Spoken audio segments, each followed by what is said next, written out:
Assalamualaikum warahmatullahi wabarakatuh. Izin memperkenalkan diri, nama saya Vira Putri Wayudi, NPM 2014-00111 dari Prodi Sejarah 2A. Di sini saya akan menjelaskan tentang aneka ragam kebudayaan dan masyarakat dari mata kuliah antropologi dengan dosen pengampu Ibu Aurora Nadia F, SPD, MPD. Pertama-tama saya akan menjelaskan tentang sub kawasan dari geografi di Oceania. Kebudayaan dari penduduk kepulauan di Lautan Teduh dalam keseluruhan belum pernah dibagi ke dalam kultur areas oleh para ahli antropologi, dan memang lebih mudah untuk menggolongkan beragam kebudayaan yang tersebar di beratus-ratus kepulauan di kawasan itu menurut 4 sub geografis, yaitu 4 kawasan sub geografis tersebut, yaitu 1. Kebudayaan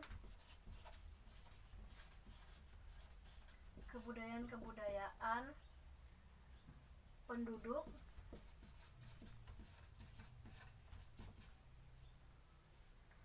asli Australia.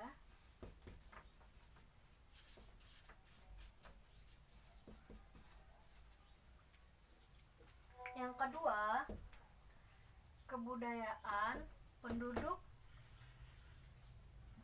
Irian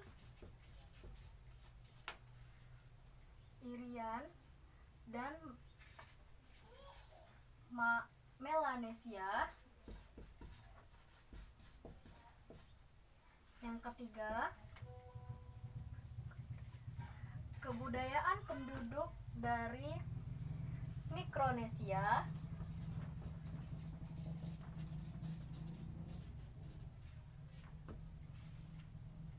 Yang keempat dan yang terakhir adalah kebudayaan penduduk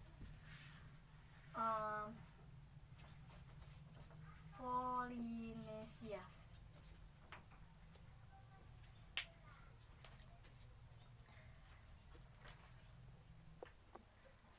Australia merupakan suatu benua tersendiri yang letaknya agak terpencil di selatan dan bagian-bagian dunia yang lainnya. Melanesia merupakan suatu deret pulau-pulau besar yang sebenarnya merupakan formasi deret pegunungan karang yang melingkari pantai Australia, mulai dari Irian di Indonesia Timur hingga ke Selandia Baru. Melanesia juga merupakan gugusan kepulauan di bagian barat dari Lautan Teduh yang semakin besar, bersifat pulau atol, yaitu himpunan raksasa dari karang-karang yang puncaknya muncul di atas dari semua tipe. Kepulauan gunung berapi, kepulauan padas, kepulauan atol, dan tipe-tipe pulau lainnya di bagian timur tengah dari Lautan Teduh yang terletak dalam segitiga besar.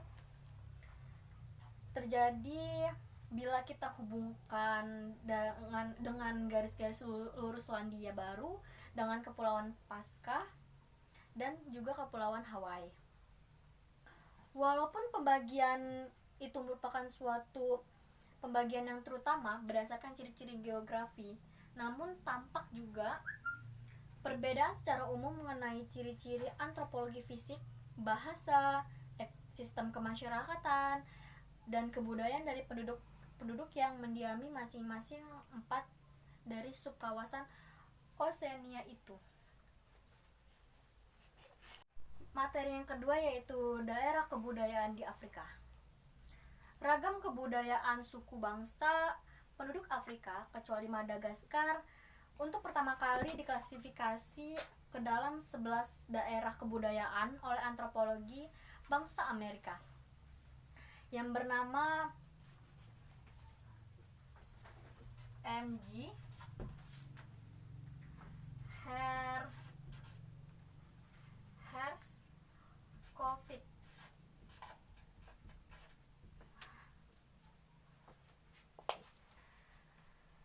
sistem kesebelasan daerah kebudayaan itu sifatnya masih sangat kasar dan impresionistik, tetapi klasifikasi Herkovits tersebut boleh dikatakan cukup memuaskan untuk zaman ketika pengetahuan orang Amerika tentang Afrika masih pada taraf awal dari perkembangannya, dan untuk suatu zaman ketika pengetahuan para ahli bangsa Prancis, Inggris, Belgia, Jerman, dan juga Italia hanya khusus mengenai daerah-daerah jajahan mereka masing-masing dan belum terintegrasi menjadi satu, yang artinya dalam zaman ini pengetahuan komprehensif mengenai itu belum ada.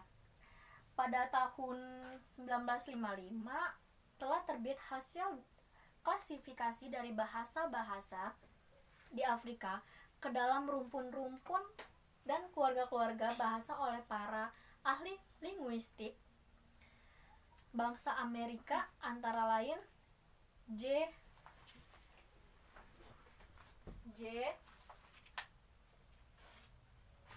H. Greenberg.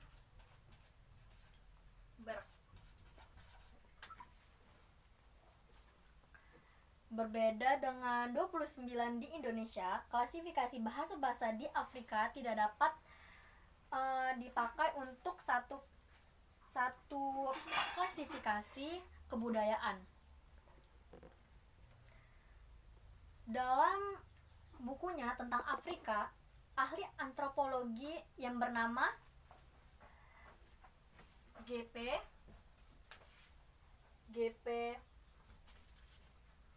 Murdoch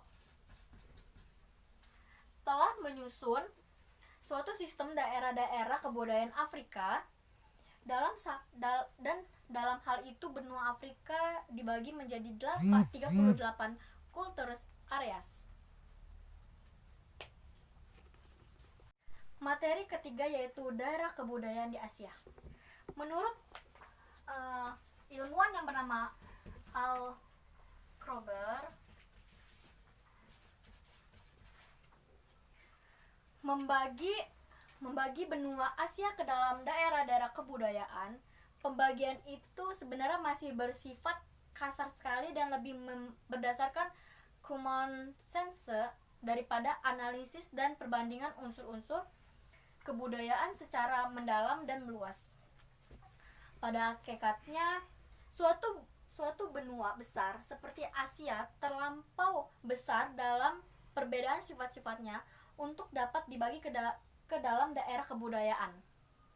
Baru kalau kita ambil bagian-bagian khusus dari benua itu, misalnya Asia Barat Daya, Siberia, Asia Selatan, ataupun daerah-daerah lain yang mengklasifikasi beragam kebudayaan dalam bagian-bagian itu, khususnya itu dalam daerah kebudayaan, maka baru klasifikasi serupa itu ada artinya.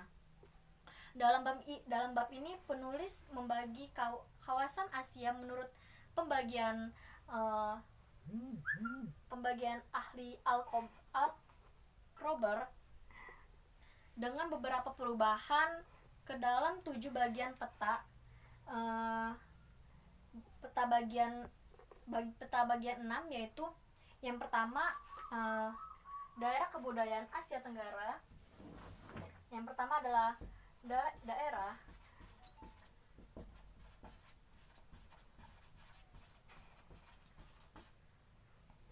Asia Tenggara. Yang kedua daerah kebudayaan Asia Selatan. Yang ketiga yaitu daerah kebudayaan Asia Barat. Yang keempat daerah kebudayaan Cina. Yang kelima daerah kebudayaan Stepa atau Asia Tengah. Yang keenam, daerah kebudayaan Siberia.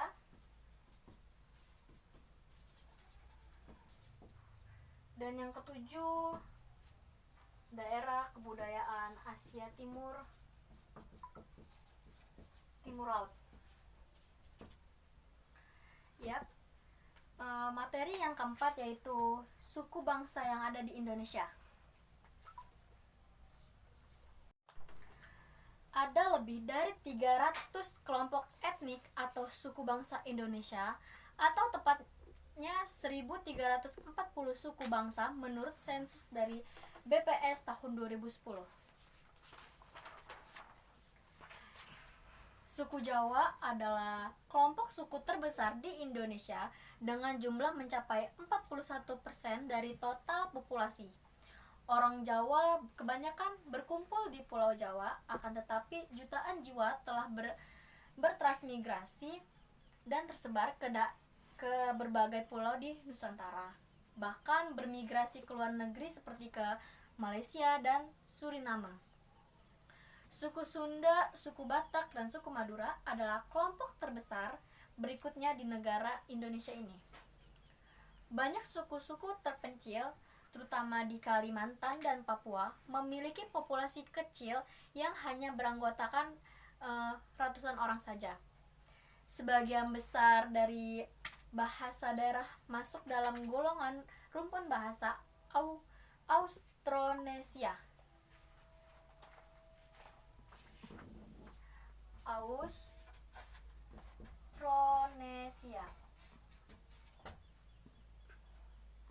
Meskipun demikian, jumlah besar suku di Papua tergolong dalam rumpun bahasa Papua atau Melanesia. Pembagian kelompok suku di Indonesia tidak mutlak dan tidak jelas akibat perpindahan penduduk, campuran budaya, dan saling mempengaruhi. Sebagai contoh, sebagian pihak berpendapat orang Cirebon adalah suku tersendiri dengan dialek yang khusus pula. Sedangkan sementara pihak lainnya berpendapat bahwa mereka hanyalah subetnik dari suku Jawa secara keseluruhan. Demikian pulau suku Baduy dan suku Banten yang sementara beberapa pihak menganggap mereka sebagai bagian dari keseluruhan suku Sunda. Contoh lain percampuran suku bangsa adalah suku Betawi, yang merupakan suku bangsa hasil campuran dari suku bangsa pendatang baik dari Nusantara maupun Tionghoa dan Arab yang datang dan tinggal di Batavia pada era kolonial. Materi yang kelima yaitu ras, bahasa, dan kebudayaan. Ras adalah suatu golongan bangsa yang dibedakan dengan berdasarkan pada ciri-ciri fisiknya seperti warna kulit, bentuk wajah, perawakan tubuh, bentuk rambut, dan juga warna mata. Sedangkan bahasa adalah kemampuan yang dimiliki manusia untuk berkomunikasi dengan manusia lainnya menggunakan tanda, misalnya dengan kata dan gerakan. Kajian ilmiah bahasa disebut dengan ilmu linguistik. Kebudayaan adalah suatu yang akan mempengaruhi tingkat pengetahuan dan meliputi sistem ide atau gagasan yang terdapat dalam pemikiran manusia, sehingga dalam kehidupan sehari-hari kebudayaan ini bersifat abstrak. Sekian presentasi saya pada hari ini. Saya Vira Putri Wayudi undur diri. Wassalamualaikum warahmatullahi wabarakatuh. Waalaikumsalam.